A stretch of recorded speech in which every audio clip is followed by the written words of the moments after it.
I am joined today by Matt Bell, who's going to be answering some questions for us.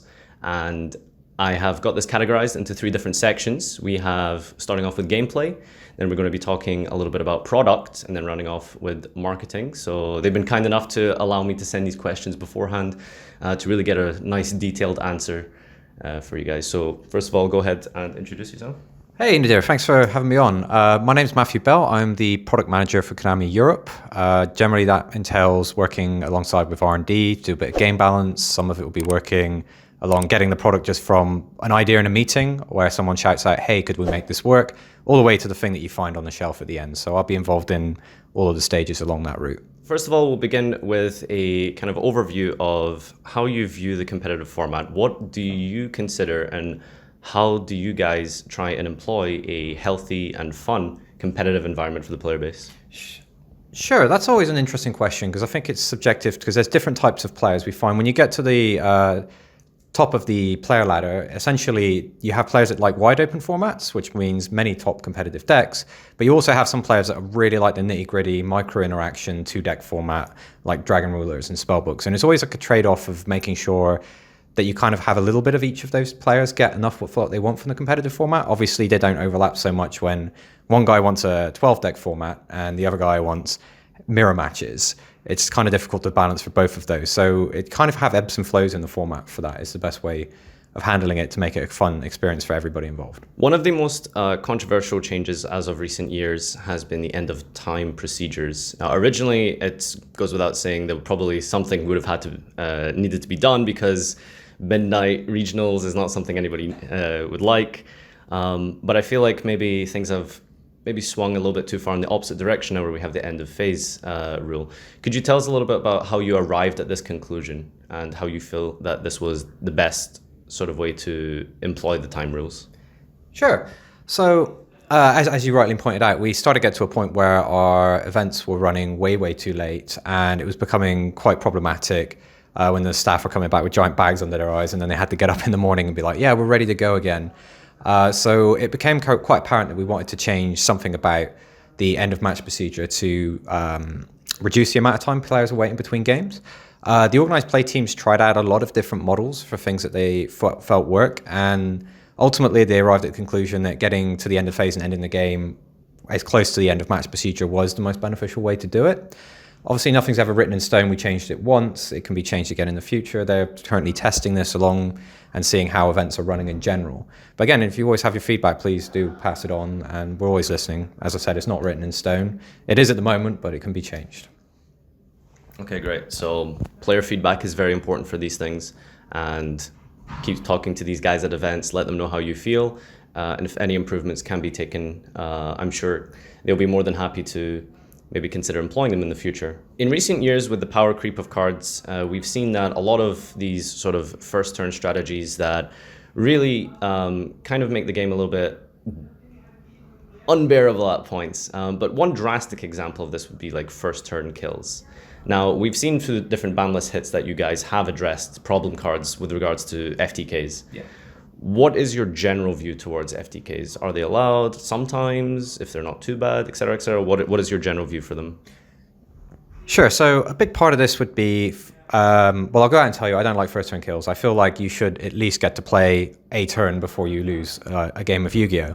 But it kind of comes down to, we'll do whatever we can to sort of prevent these decks from propping up and overtaking a format. But there's always the question of like, how consistent is it? Because we've always had the first turn kill of, hey, I just drew Exodio in my opening hand, but that doesn't happen very often. So that's fine to leave in. The issue comes from when you have Makiro the Destructor or something, and you say, hey, I'm going to draw my entire deck on the first turn. And you go, yeah, that one's actually more likely to happen. So taking a look at the consistency of the FTK is important. Also taking a look at the deck contents, because sometimes you see videos of people saying, hey, I found this really awesome FTK, and it's like, it works if you don't draw like 95% of the cards in your deck. And you're like, okay, yeah, that one seems like it's probably okay left in a box over there, because it's not going to fire off very often. But when you start getting to the really consistent stuff, it starts leading to a very negative play experience for the players. So we try to make sure that FTK decks don't exist, and if they do, there's a certain level of consistency we'll take into consideration of how we're addressing it. Yu-Gi-Oh has been a game that's been around for a long time now, and as we've progressed further into the years, the rise of digital technology and stuff, something that the players feel like they really, really would love would be some kind of an online platform. Obviously, we have Duel Links, which has been a insanely great success, but specifically for the TCG, have you guys ever considered some kind of an online platform, a competitive online platform for the TCG? Sure thing. We've taken a look into it. Really wish I could tell you more, but at the moment you just have to bear with me that we've looked into it, and it's an interesting concept we're considering. Considering. Okay. That's all I'll say. Okay, all right. One of my personal favorite implementations in recent years has been the world point system, rather than just relying on sort of the top cut spot and hope you get some good fortune on the day of Euros and stuff. So the world point system has been great, and the changes made have only gotten better. Are you happy with where it currently stands, or do you have any plans in the future to further improve the world point system? Sure. So this is actually one of the areas where we've changed a lot over the years as we've learned things, because some things sound like they make sense on paper, and when you're in a room full of guys and you say, okay, this is going to be the plan, and you roll it out, and then you get unexpected consequences. For example, the North American points loophole, where players realized that they could farm way more points in North America in like 4 months than you could in Europe the entire season. And that, at the time when we made the decision to allow the cross points play, it made sense, because it was like, we want to encourage players to go play Yu-Gi-Oh anywhere in the world that they want to, and then they can get their points for it. And of course, then the issue ended up being, if you didn't go to North America, you couldn't qualify for Worlds. So that was the loophole that we kind of had to correct. And then we had the issue of where we were only appealing to the major markets. And we wanted to find a way to then open that up to all markets without saying... And by major markets, referring to the main Central European countries. So that would be France, Germany, England, Italy. I think there's actually 4 markets, and Spain. Those are the biggest markets for us. One of the issues we had when we wanted to open it up was trying to find the best way, because we were worried that if we said, hey, it's just the top 10 point scorers, that you'd have just 10 German players based on how previous lists had sort of panned out, and you look at the top players that were performing. So we eventually said, okay, no, maybe it's going to work out fine, and we rolled out the change so we can then be inclusive of all of Europe, and it came out really, really well. We saw Rafael Nevin punching his ticket to Worlds on that, and that was very reassuring.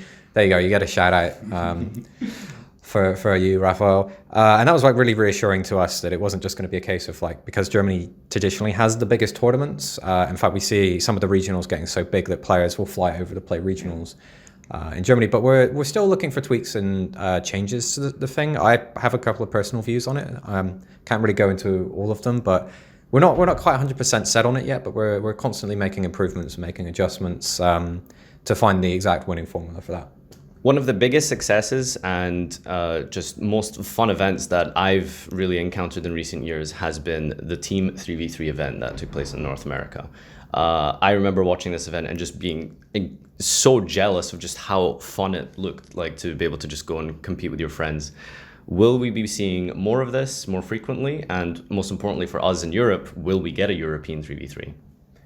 Okay, so this is something that I know the OP guys are looking into right now. They really want to do it. They're just trying to figure out where in the calendar. We don't have an official announcement for it yet, but it's something that's definitely in the pipeline for the 3v3. So it's not a question of if, more so when? More so when, and the guys are working on it. That's the best I've got for you right now, but sooner or later. One of the biggest draws to other card games is the ability to play multiple different formats and to experience the game through not just the standard advanced constructed tournament play that we have. One thing I noticed about, if we look at like the ban list, it specifically has traditional format limitations there. Yet it's not something that we see really explored or kind of promoted as much.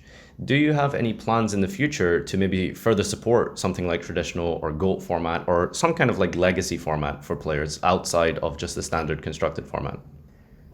Sure, so this is something we've looked at in a couple of different ways. I'll start with traditional format. We've tried running, for example, public events at the UK National Championships. We had a traditional event. Whenever we've tried to sort of do this, we've not really seen a lot of interest from the players. Like, a lot of people say, yeah, we're really interested, and then on the day, people aren't actually signing up for it. So we're still trying to figure out if there's really a demand for something like traditional format to be supported on the mainstream. In regards to GOATS format, it's actually not something we are supporting. That's something I think is best done by the player base and managed by the player base themselves. I know there's a lot of fans for the GOAT format, but in terms of official support, it feels like letting the community decide, hey, this is the rules for it, this is the cards that you're allowed to use, and these are we're going to play best of fives with no time limits or something. Those are the kinds of things that's best left to the community to enjoy that particular format, as opposed to us sort of writing everything out and then saying, right, this is the way you play it, and then some people not being happy with how we've sort of taken over their format. That about does it for our gameplay section. Moving on to product, my first question is, how do you decide which cards should be reprinted, and what is sort of like the thought process when it goes to picking the cards for reprints? Sure. So a lot with the reprints, we look at various sources. Like we'll look at your top deck lists from events. We'll take a look at upcoming product, because there'll be sometimes cross synergies. If we release a new pendulum theme, it's like, hey, we've got all these cool other pendulum cards that would work with this deck. So then you'll find them appearing in OTS packs or some of our other bigger sets. So there's a lot of kind of things that go into it. It depends on the environment and what else is coming up in the future. And then we'll make our decisions on what goes where, essentially. One of the new additions that we saw in the most recent set, Rising Rampage, was the new special rarity, which I guess is pretty much a total replacement for Ghost Rare, and how that functions pretty much exactly the same. First of all, what is the official name for this rarity, and is it something that we'll be seeing continuing in the future? Okay, so you'll definitely be seeing it in the future. It is planned for Chaos Impact. The rarity doesn't have an official name. There are reasons for that, but we just essentially have it as like an alternate rarity in the set. But we're definitely continuing it. We saw huge success from Rising Rampage. I think that was one of the closest guarded secrets going into the Rising Rampage sneak peek was, okay, we're gonna send it out there and hope nobody gets a kit early and opens it and everybody figures out that it's in there. And I think we got all the way up until the Thursday before the event before anyone found out that these cards were in there. So that was a pretty big success to us, and we got a lot of positive feedback from you guys. So yeah, we're definitely going to continue on and see where we are with it. When designing cards to come out any specific set, how far back is the design process? Now, there's two different ways to look at it. For example, like TCG exclusives like Dangers, how far back were these cards designed and planned for their respective set? And then we have another deck, like maybe, for example, Sky Striker, which is shared between both regions. How far back would that be planned in advance, with obviously considering the fact that OCG will be getting their product much earlier than we will? Yeah, so that generally varies on a lot of different factors. A large part of that is how many projects we're working on at any given time. We're doing about 32, 34 releases a year. I'm currently on a new project roughly every 2 weeks, with everything else also ongoing. So it kind of depends on where everything lines up in the calendar, because there'll be like bank holidays or other company vacation days and stuff that comes into with this. Generally speaking, we're about a year ahead. Some products less time than that. And some things come up a little bit later. Sometimes you have like a really great idea that comes down, you're like, okay, can we fit that in here, or do we fit it in later, or what are we doing? It really depends on what other projects we've got in the pipeline to how long we actually have on development for these new sets. With the inception of Master 04, we saw the new summoning mechanic, the Link Monsters. And for so many players, it was a huge opportunity to get this brand new summoning mechanic for some of their favorite decks. How do you decide on which decks receive these kind of legacy support Link Monsters? And what is the process in deciding which deck receives a Link Monster, essentially, or any kind of support for legacy decks? Sure, so this one's actually quite a complicated question, because there's a lot of moving parts. Some of it will come when there's a theme that would have a potential crossover with an older theme, and you can kind of find ways to get those players that may have not have purchased any new cards or something. But it's like, hey, what could get their interest up, and be like, okay, we can create a Link Monster, which will then let them overlap with this. Or when you really understand what the key combo of the deck was and how it sort of stopped working once we released, once you acquired Link Monsters, and it's like, is there a way to fit this in where it now allows them to move in a different direction? And this is why I think Vrain's Pack 1 was so successful, was because he solved a lot of these problems, and the Link Monsters were pretty ridiculous from that expansion. So there's generally, we go back and we take a look at things and say, hey, where does it fit? Or, hey, we've got an upcoming booster, we're going to focus it around, I don't know, wind monsters or something. And it's like, okay, what old famous wind monsters? Oh, you got harpies as well. So there's kind of it's like feeling it out, and some of it is planned. It kind of depends on the release of the set, to be honest. Recently, we saw that there was a poll posted by, I believe, Konami Japan, asking players which legacy decks that they wanted to see receive a structure deck. The idea of polling and getting communities to essentially voice their opinion through that kind of form, is that something we're going to be seeing more of in the future? And how did you guys even decide to do this in the first place? Sure. So getting the community involved with polls and stuff is something we've been interested in for a while because it gets people excited, it gets people invested. The issue is Boaty Book Boat Face or Nice Open Poll.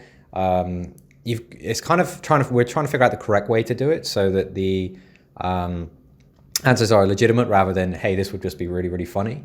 So we're trying to work on a couple of different things, but we'd like to see more polling. It was very, very successful with the next structure deck, which will be really exciting for you guys when we eventually import it over for European release.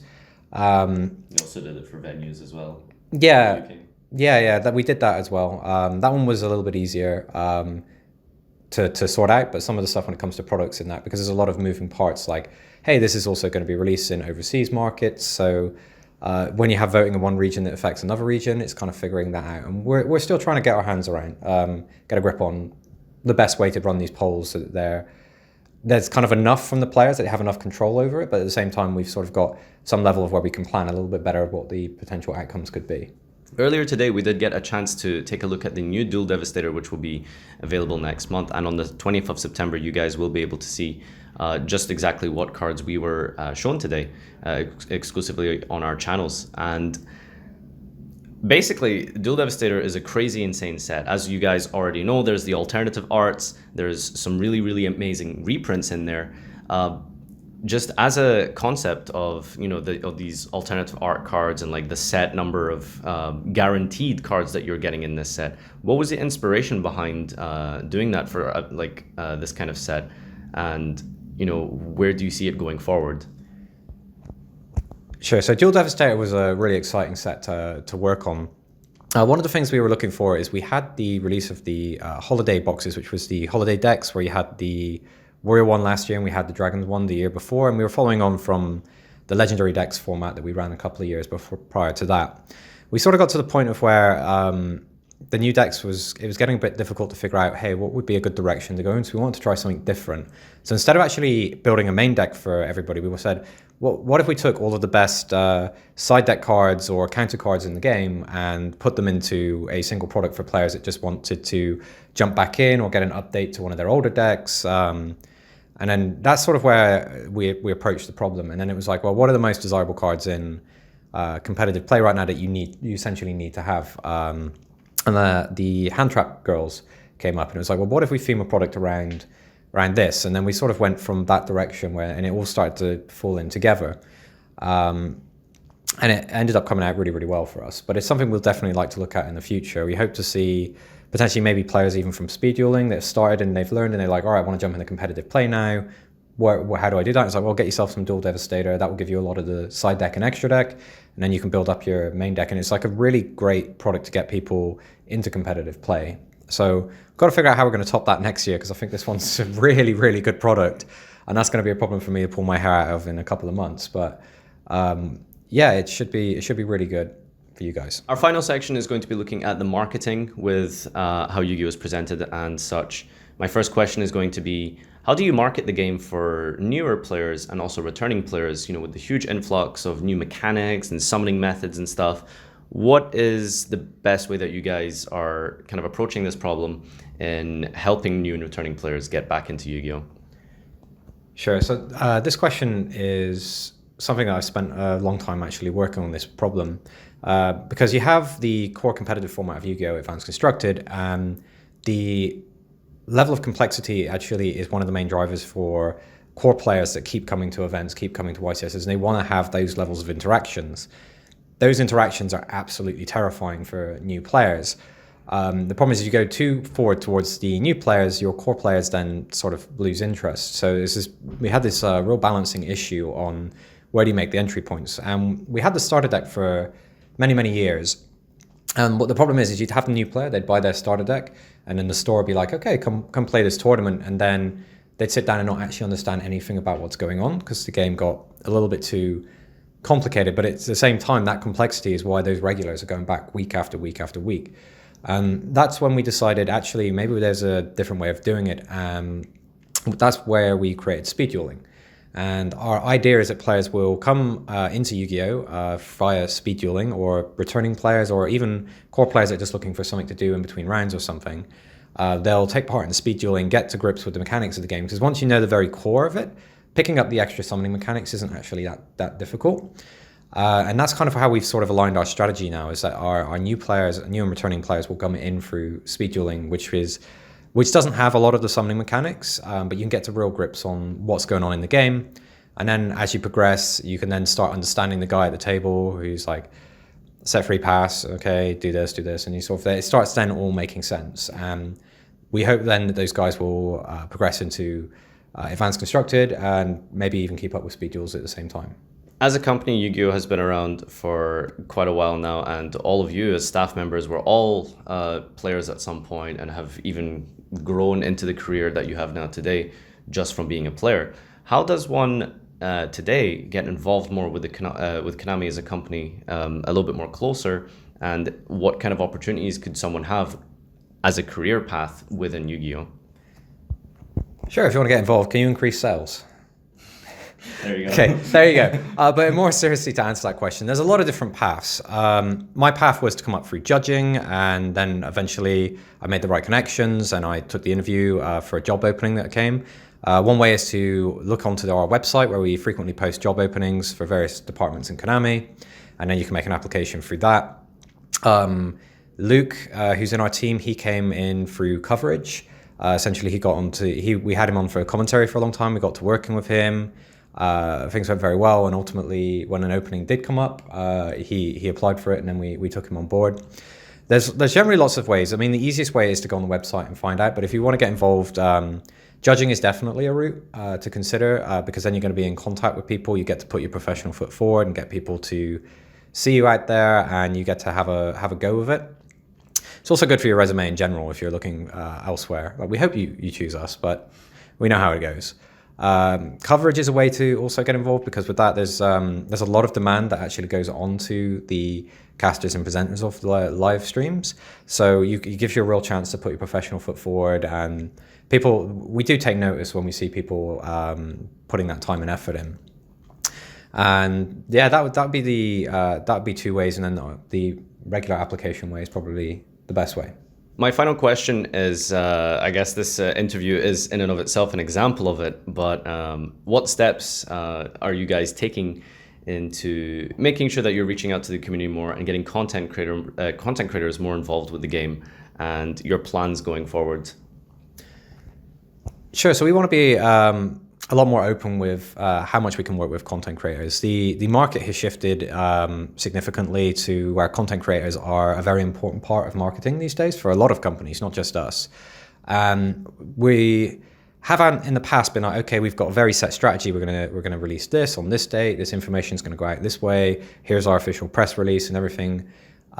Whereas when you work with a content creator, you don't necessarily have much control over the content after it goes out. So there's a little bit of letting go of the bar, being like, okay, I can't control everything, and how do we work with that? And some of the things we're doing, for example, are these influencer days, where we now get content creators such as yourself in to come and create some content videos with some new stuff. Some of the stuff we did at the World Championships was kind of like a big experiment for us. We invited a lot of people to come to the event and make videos. Moving forward, we want to sort of build on that now that we've sort of now built those relationships, and we started actually building the connections. For example, new card reveals, stuff like that. Before we put it out, we'll let you guys put it out there. That's something we want to consider. Other things, getting you in and perhaps even playing sneak peeks in that before they're available, getting your feedback on some of the stuff, like what your thoughts are. There's a lot we want to do with content creators, and we've got quite a bit planned, and we're loosening up and getting more used to the idea. So bear with us. I appreciate it is painfully slow, but it is something that we're keen to do. As you can see here, even just by having this sit-down interview and talking about some really important discussion points with regards to gameplay and product is a massive step forward, and I'm glad to be a part of it. So I really appreciate everyone watching and taking the time to take a look at some of the insights that Matt Bell has given us today. I'd like to extend a great thank you for joining me, and to Konami for giving us this opportunity. No, honestly, I want to thank you guys for showing up and making the content. Without you, we would be essentially just putting stuff on the website and hoping people find it. But you guys, you do a lot of work, and you should be very proud. It's very good work as well. Make sure to comment, like, and subscribe. As always, if you do want to support this channel, and hopefully we'll get more interviews and things like this in the future. And we can only do that with your support and your subscriptions and your feedback, most importantly, to myself and, of course, to Konami themselves. Thank you. Cheers, guys.